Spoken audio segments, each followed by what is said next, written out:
जिन कोठियों को बनाने में उसने सारा जीवन लगा दिया, जिस बैंक बैलेंस को बनाने के लिए उसने दिन रात देखा ना रात देखी, उसके साथ कुछ नहीं गया।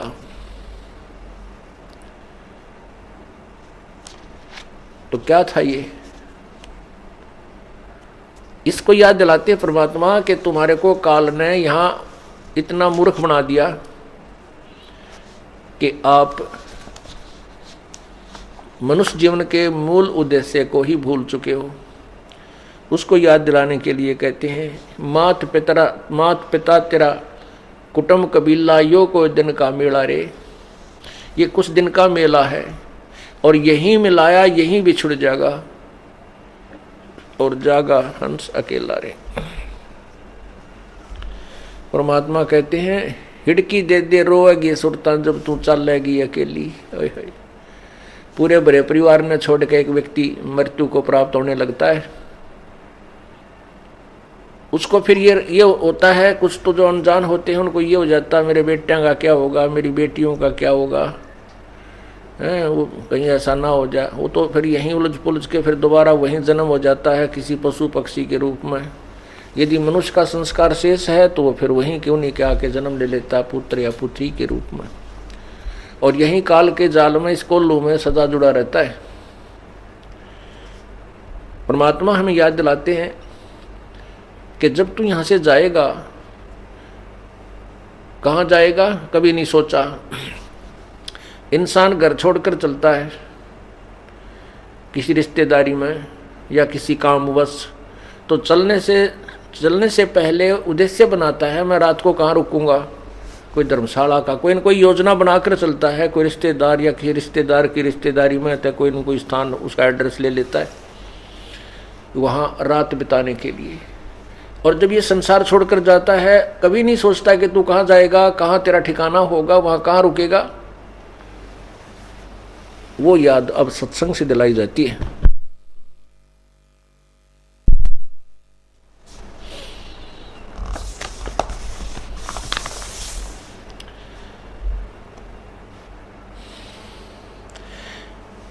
एक दिन ऐसा होएगा सबसे पड़े बिछो माने सबसे बिछुड़ जाएगा।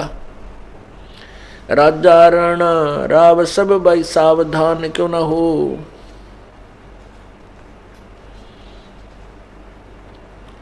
उज्जड़ खेड़े ठीकरी ये गड़गड़ गए कुमार। रावण सरीखे चले गए वो लंका के सरदार। रावण कहते हैं सर्व सोने की लंका होती रावण से रणधीरम। एक पलक में राज विराजी वो जम के पड़े जंजीरम। हमारे पास तो किलो तो बहुत घना हो जाता है, 20-30 100-200 ग्राम सोना हो गया तो काक पीटते फिरते हैं। अब बहुत घना धन हो गया हमारे पास, इतना सोना है, और किलो हो जाता कहना है कि रावण के पास इतना सोना था कि उसने सोने के महल बना रखे थे। और कहते हैं रति कंचन पाया नहीं रावण चलती बार। जब संसार छोड़ के चला 1 ग्राम भी सोना साथ नहीं ले जा सका, वहीं छोड़ गया, दुनिया ने लूट लिया। फिर तो परमात्मा हमें याद दिलाते हैं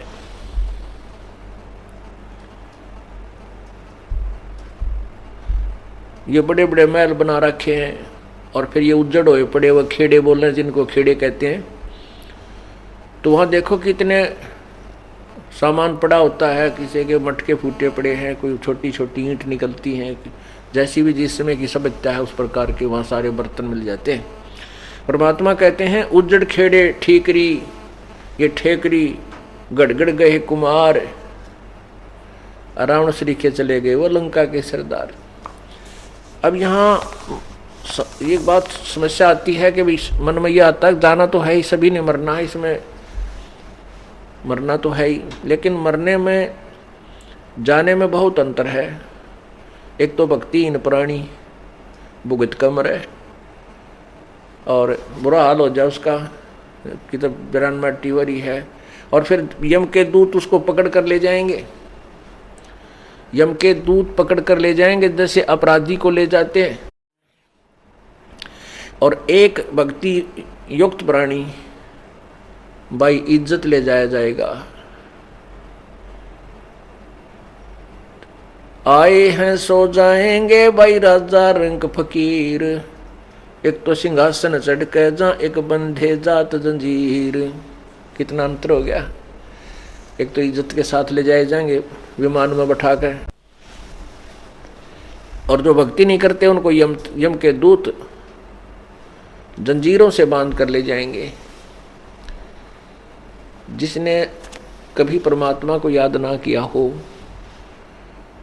उस प्राणी की मृत्यु देखना, कभी वो मरता हो जब भुगत का मरा करे ना, उसका जी निकला, घर वाले भी दुआ करें भगवान ठा ले इसने, और मरते समय टट्टी और पेशाब अंदर ही निकल जाते हैं भयभीत होकर के।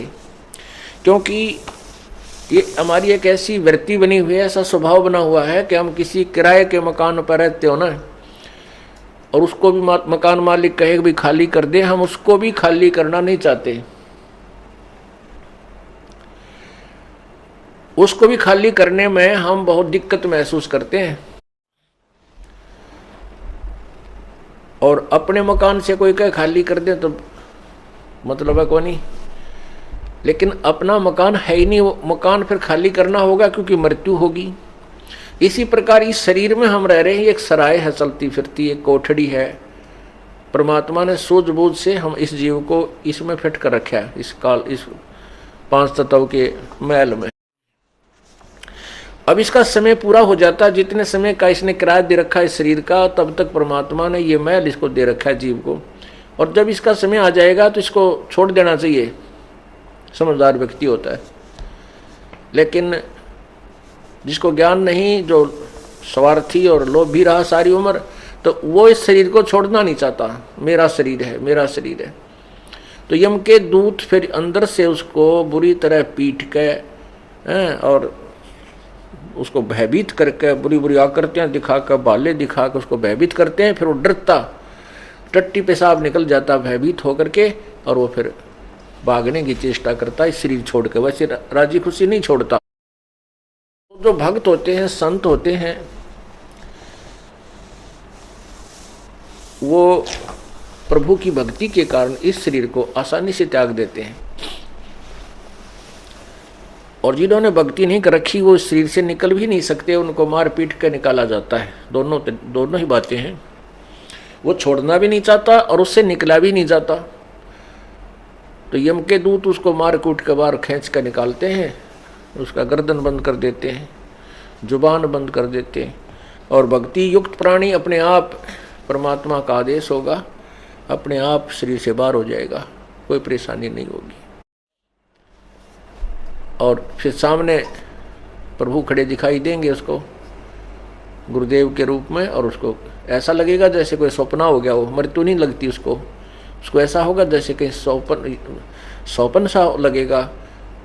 क्योंकि सौपन में सौपन नहीं लगता, वो ओरिजिनल महसूस होता है। हम आपको इसलिए बता रहे हैं कि आपको जब वहाँ जाओगे तो ऐसा लगेगा जैसे सौपन में होता है।